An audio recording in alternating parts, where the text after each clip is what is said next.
ઉદાહરણ 4 આપેલા નિશ્ચિત અંતરે સ્થિર રહેલા ઇલેક્ટ્રોન અને પ્રોટોન વચ્ચે બે પ્રોટોન વચ્ચે લાગતા કુલંબીય બળ અને ગુરુત્વાકર્ષી બળના માનાંકનો ગુણોત્તર શોધો. આમાં આપણે એ જે છે એ સ્વાધ્યાયના ત્રીજા દાખલામાં ગણી ગયા છે. ઇલેક્ટ્રોન અને પ્રોટોન વચ્ચે લાગતા કુલંબીય બળ અને ગુરુત્વાકર્ષી બળ વચ્ચેનો ગુણોત્તર.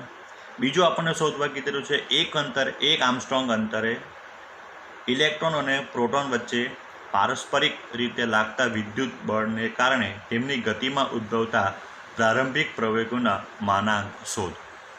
બીજો ભાગ ગણીએ. બે પ્રોટોનને આપણે એકબીજાથી આર અંતરે મૂકેલા છે, તો એમની વચ્ચે લાગતું ગુરુત્વાકર્ષી બળ અને વિદ્યુત બળનો આપણને ગુણોત્તર પૂછેલો છે. તો પહેલાં આપણે શોધીએ. ધારો કે બે પ્રોટોન વચ્ચે લાગતું વિદ્યુત બળ કેટલું થશે? તો વિદ્યુત બળ Fe is equals to K E into E, પ્રોટોનનો વિદ્યુત ભાર અપોન આર સ્ક્વેર, એટલે કે E square divided by R square. આટલા જ અંતરે પ્રોટોનને રાખીને એ લોકો વચ્ચે લાગતું ગુરુત્વાકર્ષી બળ Fg, માનાંક શોધીએ. ધારો કે આપણે એનો તો G mp into mp upon R square, એટલે GMP square upon R square. આ બંનેનો ગુણોત્તર લઈએ હવે તો Feનું માન ડિવાઇડેડ બાય Fgનું માન, તો ઇઝ ઇક્વલ્સ ટુ એ થશે કે square divided by GMP square. R square cancel થઈ જશે, તો is equals to k 9 into 10⁻⁹ multiplied by 1.6 10⁻⁻19 square, 6.67 10⁻⁻11 multiplied by પ્રોટોનનો દળ થશે 1.67 10⁻27 નો સ્ક્વેર. તો આપણે જ્યારે એનું કેલ્ક્યુલેશન કરીશું તો આન્સર આવશે 1.238 ઇન્ટુ 10⁻36. એટલે પ્રોટોન માટે પણ આપણે એવું કહી શકાય કે આમ પ્રોટોન માટે પણ Fe જે છે વિદ્યુત બળનું મૂલ્ય એ ગુરુત્વાકર્ષી જે છે એના બળ કરતાં ઘણું બધું વધારે છે.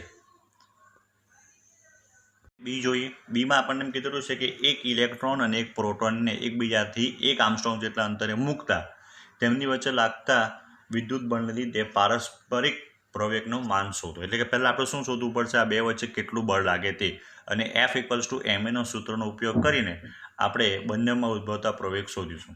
તો પહેલાં શું શોધીએ? બળ. તો બે વચ્ચે જે બળ લાગવાનું Fe ઇઝ ઇક્વલ્સ ટુ, આપણે એનું માન શોધતા છે એટલે ઇલેક્ટ્રોનનો વિદ્યુત ભાર જે છે એને પણ આપણે પ્લસ ગણીશું અપોન આર સ્ક્વેર. બધી વેલ્યુ મૂકી દઈએ તો 9 into 10⁻⁹ multiplied by 1.6 10⁻⁻19 square. R એટલે આપણને આપેલું છે એક આર્મસ્ટ્રોંગ, એટલે 1 ઇન્ટુ 10⁻⁻10 મીટરનો સ્ક્વેર. તો આનું જે મૂલ્ય આપણને મળશે Fe is equals two 2.304 into 10⁻⁻8 newton. પરંતુ હવે આપણને ખબર છે Fe equals to m e ae બરાબર mp ap. F equals to ma પ્રમાણે me એટલે ઇલેક્ટ્રોન દળ, me ae એટલે ઇલેક્ટ્રોનનો પ્રવેગ, mp એટલે પ્રોટોનનો દળ, ap એટલે પ્રોટોનનો પ્રવેગ. તો ધેરફોર હવે આપણે કહી શકાય કે ભાઈ ઇલેક્ટ્રોનમાં ઉદ્ભવતો પ્રવેગ ae equals to Fe by me. Fe કેટલું છે આપણું? તો Fe છે 2.304 મલ્ટીપ્લાઇડ બાય 10⁻⁻8. ઇલેક્ટ્રોનનું દળ 9.1 10⁻31. આનો આન્સર આવશે 2.532 into 10⁻22 મીટર પર સેકન્ડ સ્ક્વેર. એ જ પ્રમાણે હવે પ્રોટોનમાં ઉદ્ભવતો પ્રવેગ AP બરાબર F E upon MP. F is the 2.304 into 10⁻⁻8. પ્રોટોનનું દળ કેટલું થશે 1.67 10⁻⁻27. આનો જે આન્સર આવશે એ આન્સર થશે 1.380 into 10⁻19 મીટર પર સેકન્ડ સ્ક્વેર. જેટલું બળ પ્રોટોન ઇલેક્ટ્રોન પર લગાડે એટલું જ બળ ઇલેક્ટ્રોન પ્રોટોન પર લગાડે, પણ ઇલેક્ટ્રોનનું દળ જે છે એ પ્રોટોનના દળ કરતાં ઓછું હોવાથી ઇલેક્ટ્રોનમાં પ્રમાણમાં વધારે પ્રવેગ ઉત્પન્ન થશે. ઉદાહરણ 5. ધાતુના એક સમાન એવા 4 ગોળાઓ A, B, C, D પૈકી A અને B વિદ્યુતભારિત છે, જ્યારે C અને D વિદ્યુત તટસ્થ છે. A અને B વચ્ચે અમુક અંતરે F જેટલું કુલંબીય બળ લાગે છે. હવે C અને Aને સંપર્કમાં લાવી છૂટા પાડવામાં આવે. તે જ રીતે D અને Bને સંપર્કમાં લાવી છૂટા પાડવામાં આવે છે. હવે આ રીતે પ્રાપ્ત કરેલા ગોળાઓ A અને Bને અગાઉના કરતાં અડધા અંતરે રાખવામાં આવે ત્યારે તેમની વચ્ચે લાગતું નવું કુલંબીય બળ શોધો. અને રકમમાં આપેલું હતું એ રીતે આપણે અહીંયા 4 ગોળાઓ લીધેલા છે A, B, C, D. 4 સમાન ગોળાઓ છે. ધારો કે આપણે એવું માની લઈએ કે QA જેટલો વિદ્યુતભાર A પર છે, QB જેટલો વિદ્યુતભાર B પર છે. C અને D કોઈપણ પ્રકારના વિદ્યુતભાર ધરાવતા નથી. હવે આપણને એવું કીધેલું છે કે પહેલાં E અને Bને અમુક અંતરે રાખી તેમની વચ્ચે લાગતું કુલંબીય બળ કેટલું છે તો F છે. તો ધેરફોર A અને B વચ્ચે R અંતરે લાગતું કુલંબીય બળ એ આપણને આપેલું છે કેટલું છે F, પણ F થશે કેટલું K QA into QB by R². સમીકરણ 1. હવે આપણને એવું કીધેલું છે કે A ને C સાથે, તો A જે છે તેની પાસે QA જેટલો વિદ્યુતભાર છે, C પાસે કોઈ પણ પ્રકારનો વિદ્યુતભાર નથી. એટલે જ્યારે આપણે બંનેને સંપર્કમાં લાવીને છૂટા પાડીએ ત્યારે જેટલો કુલ વિદ્યુતભાર હશે એનો અડધો વિદ્યુતભાર બંને પર વહેંચાઈ જશે. કેમ અડધો વહેંચાઈ જશે? કારણ કે A અને C બંને સમાન ગોળાઓ છે. એટલે આપણે એમ કહી શકાય કે A અને Cને સંપર્કમાં લાવી છૂટા પાડતા તેમના પરનો વિદ્યુતભાર QA dash QC dash is equals two કેટલો કુલ વિદ્યુતભાર હતો તો A પાસે QA જેટલો, C પાસે 0 હતો. જો C પાસે બી કંઈ વિદ્યુતભાર હતો આપણે આમાં એડ કરવો પડતે બાય 2, એટલે ઇઝ ઇક્વલ્સ ટુ થઈ જવાનું QA બાય 2.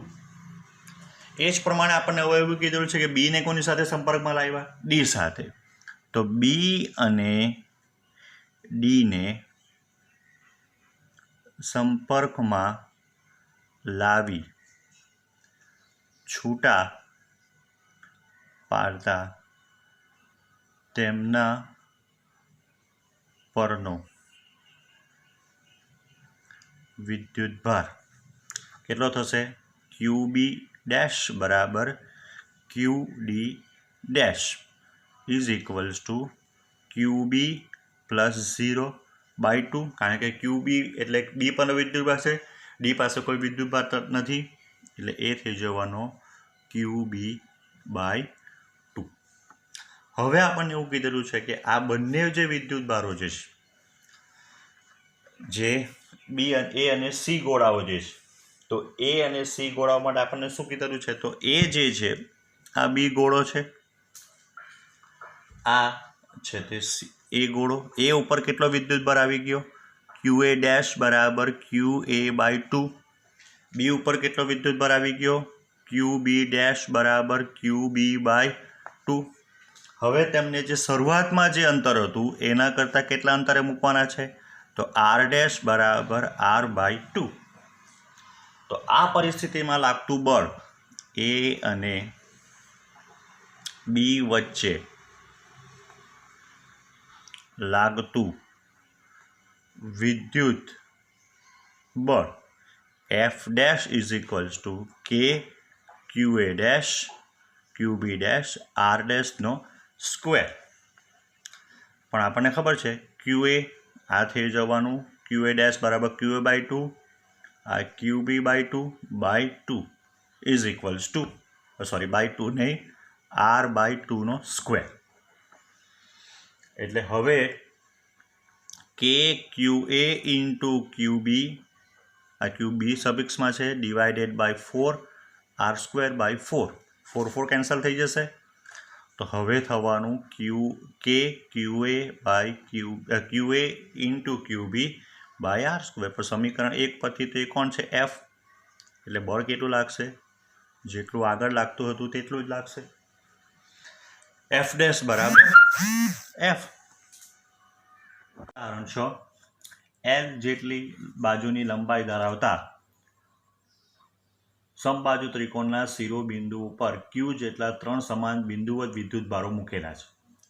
તો તેમના વડે આ ત્રિકોણના મધ્ય કેન્દ્ર પર મૂકેલા કેપિટલ Q જેટલા બિંદુવત વિદ્યુતભાર પર લગાડવામાં આવતું પરિણામી કુલંબીય બળ શોધો. આકૃતિમાં જે રીતના રકમમાં આપણને કીધેલું છે એ પ્રમાણે એક સમબાજુ ત્રિકોણ છે. એ સમબાજુ ત્રિકોણના 3 શિરોબિંદુ A, B અને C ઉપર આપણે A ઉપર Q1 બરાબર Q, B પર Q2 બરાબર Q અને C પર Q3 બરાબર Q જેટલો વિદ્યુતભાર મૂકેલો છે. આપણે ત્રિકોણને એવી રીતના ગોઠવેલો છે કે જેનું મધ્ય કેન્દ્ર યામાક્ષોના ઉગમ બિંદુ ઉપર રહે. હવે આ ત્રણેય શિરોબિંદુ ઉપર રહેલો જે વિદ્યુતભાર જે છે એ વિદ્યુતભાર આ જે મધ્ય કેન્દ્ર ઉપર કેપિટલ Q જેટલો વિદ્યુતભાર છે એના પર બળ લગાડે એ પહેલાં આપણે આકૃતિમાં શોધીએ. તો પહેલાં આપણે અહીંયા જોઈ શકીએ કે QA અને પર જે એ પર જે વિદ્યુતભાર છે Q1 બરાબર Q એ પ્લસ વિદ્યુતભાર છે. અહીંયા પણ કેપિટલ Q એ બી પ્લસ વિદ્યુતભાર છે. એટલે બંને વચ્ચે શું લાગશે? અપાકર્ષણ બળ લાગશે. તો આ બળ જે છે એ અહીંયા એટલે કે Q, small Q, capital Q અહીંયા લખો અત્યારે કેપિટલ Q. તો કેપિટલ Q પર જે બળ લગાડે એ બળની દિશા કઈ હશે? તો આ દિશામાં હશે, કારણ કે અપાકર્ષી બળ લાગવાનું. એટલે F એ દ્વારા G પર લાગતું બળ, આ G બિંદુ મધ્ય કેન્દ્ર છે તે, એટલે એ દ્વારા G પર લાગતા બળની દિશા આ હશે. B દ્વારા જે G પર બળ લાગવાનું, તો B પર બી સ્મોલ Q વિદ્યુતભાર છે, એ પ્લસ છે, આ બી પ્લસ એટલે અપાકર્ષણ, એટલે આ દિશામાં લાગશે. એટલે આ જે બળ આવી ગયું આ બળ કેવું થવાનું? F GB, B દ્વારા G પર લાગતું બળ. અને ત્રીજું બળ જે C પર રહેલો Q વિદ્યુતભાર છે એ G પર રહેલા કેપિટલ Q પર જે બળ લગાડે તે. એટલે અહીંયાથી અપાકર્ષણ એટલે આ દિશામાં લગાડશે. એટલે આ જે બળ આવવાનું એ બળ થવાનું FGC. એટલે આ જે આપણો વિદ્યુતભાર હતો એ G બિંદુ ઉપર અને કેટલો વિદ્યુતભાર? કેપિટલ Q વિદ્યુતભાર. બરાબર, આટલો ખ્યાલ આવી ગયો? ચાલો હવે બીજી એક વાત, બધા શિરોબિંદુ ઉપર Q જેટલો વિદ્યુતભાર છે, કેન્દ્ર પર બી Q જેટલો વિદ્યુતભાર છે. બધા શિરોબિંદુનું કેન્દ્રથી અંતર પણ એક સરખું થાય, બધા મધ્ય કેન્દ્રથી અંતર એક સરખું થવાનું. એટલે બધા જ શિરોબિંદુઓ દ્વારા Q પર જે બળ લાગવાનું એ બળનું મૂલ્ય કેટલું હશે? તો બળનું મૂલ્ય એ એક સમાન હશે. એટલે આપણે ધારો કે લખીએ કે ધારો કે બધા શિરોબિંદુથી મધ્ય કેન્દ્ર G નું સમાન અંતર R બરાબર GA બરાબર GB બરાબર GC તથા બધા શિરોબિંદુ પર વિદ્યુત ભાર કૌંસમાં Q પણ સમાન હોવાથી શું આવશે? તો એના પર આપણે શું આવશે કહી શકાય? એફ જી એનું માન બરાબર એફ જી બીનું માન બરાબર એફ જી સીનું માન. એ કેટલું થશે? તો ધારો કે એનું એફ ગણું, પણ એ એફ થશે કેટલું તે બી લખી દઈએ કે capital Q small Q divided by R square. એટલે બધા જે બળ જે આપણે અહીંયા આકૃતિમાં બતાવ્યા એફ જી એ જી બી અને જી સી એનું મૂલ્ય કેટલું થશે? એફ જેટલું. હવે થોડું ગણિત કરીએ બીજું મેથ્સ. તો અહીંયા આપણને ખબર છે આખો ખૂણો જે 60નો થાય એટલે અડધો જે ખૂણો જે છે એ 30નો થવાનો.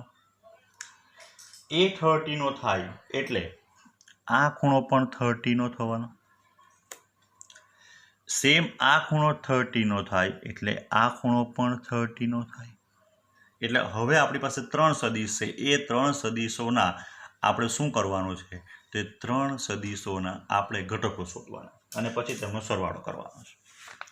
તો એના માટે આપણે લખી શકીએ